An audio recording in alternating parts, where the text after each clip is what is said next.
সুপ্রিয় দর্শক, আজকে আমরা এমন একজনের সাক্ষাৎকার নেব যে কিনা বিচারের নামে প্রহসন করে নিজের ভাগ্যকে পরিবর্তন করেছে এবং সাধারণ মানুষকে আসল আভাস দিয়েছে। তিনি গণ্য, মান্য এবং জঘন্য এই এলাকার বিচারক, যিনি আমার সামনে আছেন।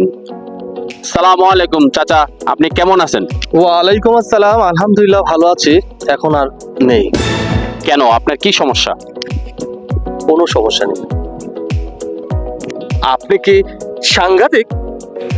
না কাকা, আমি সাংঘাতিক না, আমি সাংবাদিক। আমাদের চ্যানেলের নাম হচ্ছে এ টিভি, এর অর্থ হচ্ছে আইএসকে টিভি। এবার মূল কথায় আসি। আমরা আপনার বিরুদ্ধে টাকার বিনিময়ে বিচার করার অভিযোগ পেয়েছি। এটা কি সত্যি কাকা? হ্যাঁ সত্যি, হ্যাঁ সত্যি, সত্যি। 100% সত্য। আপনারা তো গ্রামে খবর নিয়েই ঢুকেছেন, ঠিক আছে? আমি বিচার করি, গ্রামের সবাই জানে আমি টাকা নেই, এটা সবাই জানে। আর টাকা না নিলে আমি খাবো কি? 20-25 বছর পড়াশোনা করে কেউ ইঞ্জিনিয়ার, কেউ ডাক্তার, কেউ অ্যাডভোকেট হয়। জবনে সবকিছু শেষ করে দেওয়া হয়। এরা ভিজিট বা সম্মানই নেয়, আর আমি নিলেই দোষ।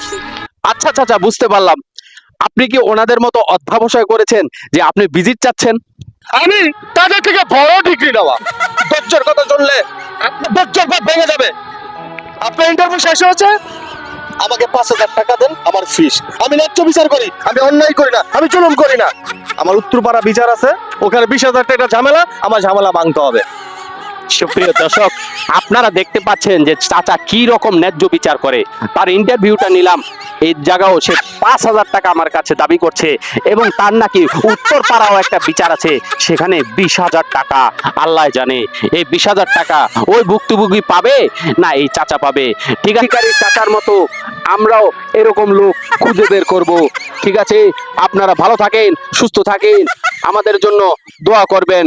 আবার দেখা হবে পরবর্তী কোনো অন্যায়, কোনো অবিচার নিয়ে। এ পর্যন্তই, আমাদের সাথে থাকুন এ টিভি, আইএসকে জায়গা টিভিতে। ঠিক আছে, ভালো থাকবেন।